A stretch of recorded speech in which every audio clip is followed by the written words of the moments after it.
Zinātājs stāsta, ka šādus automobīļus nekad neviens neiegādājās bāzes komplektācijā. Varbūt tas arī nav brīnums, jo šāda te automobīļa cena sākās no 120 000 eiro. Te konkrētā gadījumā pielasītas papildus opcijas par nieka 52 000 eiro, un tas viss kopā mums maksā 178 000. Paceļam motoru pārsegu, un ko mēs tur ieraugam? Neko prātīgi jau mēs te neredzam, jo visu šo te telpu aizņem liels plastmasas vāks, uz kura ir rakstīts gluži loģiski Porsche un tikpat loģiski V8. Ja atceramies, tad iepriekšējā paudzē mēs šeit varējām atrast 2,8 litrus lielu dzinēju. Tagad tie ir 4 litri un 476 zirgspēki. Tieši tā. Un ko gan šāds te spēka agregāts mums spēj dot? Šāds spēka agregāts mums sniedz 273 km/h lielu maksimālu ātrumu. Visas tehniskās nianses, protams, ka mēs varam uzzināt pie Porsche pārstāvjiem vai Porsche mājaslapā. Tā kā nolasīt sarakstu šobrīd nav nekādas lielās jēgas. Gan jau jums visiem gribēsies zināt, kā tad tas ir braukt ikdienā ar automobīli, kurš maksā pie 200 000 eiro. Te ir tūkstošiem mazu sīku niansīšu, kuras mēs iespējams pat tā īsti nepamanītu. Taču tas viss kopā veido šo te ekskluzivitātes auru. Piemēram, elektriski paceļamie logi ir visos automobīļos, taču tā kā tas notiek šeit, nav nevienam. Tas notiek klusējot, bez skaņas. Tā to nespēja panākt neviens. Šeit ir vēl daudzas citas lietas, bet tagad mazliet par to, kā tad ir braukt ar šo auto. Gaismas. Ja es kaut kam gribu uzcelt pieminekli, tad tam puisim, kurš ir izgudrojis šīs te Porsche LED matricas.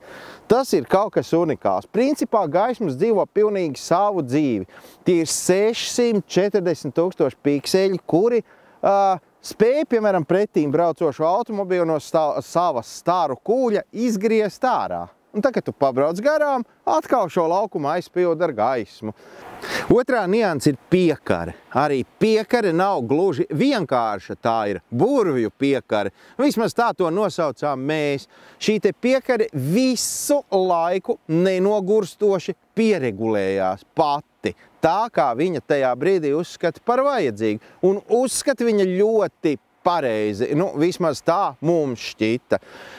Šī piekare spēja saprast, cik sveru es pie stūra sēžot, cik sver blakus sēdētājs, kāda bagāža man ir ielikta bagāžas nodalījumā, un to visu izvērtējot, šī piekare visu laiku nodrošina visperfektāko stāvokli, lai mēs justos pirmkārt jau komfortabli, un otrkārt droši.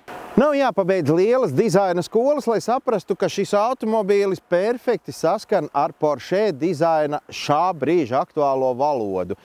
Nevienam neradīsies aizdomas, ka tas varbūt ir kaut kas cits. Nē, tas ir Porsche.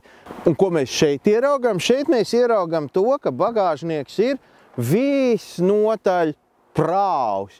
Te var salikt tik daudz ceļu somas, cik mums ir nepieciešams.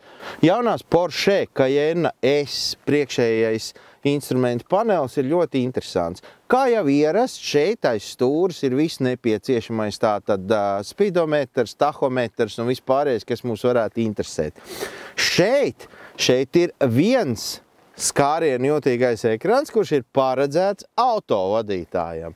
Un šeit blakus, kur ir tieši tikpat melns kā šeit, ir otrs skārienjūtīgais ekrans, kas jau ir domāts blakus sēdētājam. Turklāt, lai arī kas šeit notiktu, lai te kaut vai skatītos aizlidošanu, pie stūres sēžot, mēs redzam tieši šādu skaistu melnu virsmu.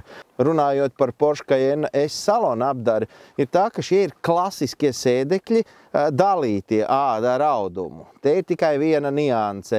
Tie nav ventilējami, tāpēc daudz izvēlās pilnādus apdari. Ātrumkloķis šeit tāds maziņš ļoti neparastā vietā, bet viņš ir. Ātrums var pārslēgt ar ziedlapiņām pie stūres, un starta poga ir tur. kreisajā pusē. Konkrēti šis Porsche Cayenne S kupējas eksemplārs ir interesants ar to, ka tam ir īsta karbona jumts. Te nav metāls, tas ir karbons. Un otra lieta, sekojiet man, otra lieta ir diezgan interesanta, šis te aizmugurējais antispārns, jeb spoilers, kurš arī dzīvo savu dzīvi. Viņš var pavērties nedaudz, viņš var pavērties daudz, viņš var pavērties pavisam daudz un varbūt arī aizvērts. Es kā vienmēr saku, kungi un dāmas, pamēģiniet, varbūt tas ir tieši jūsu automobīls.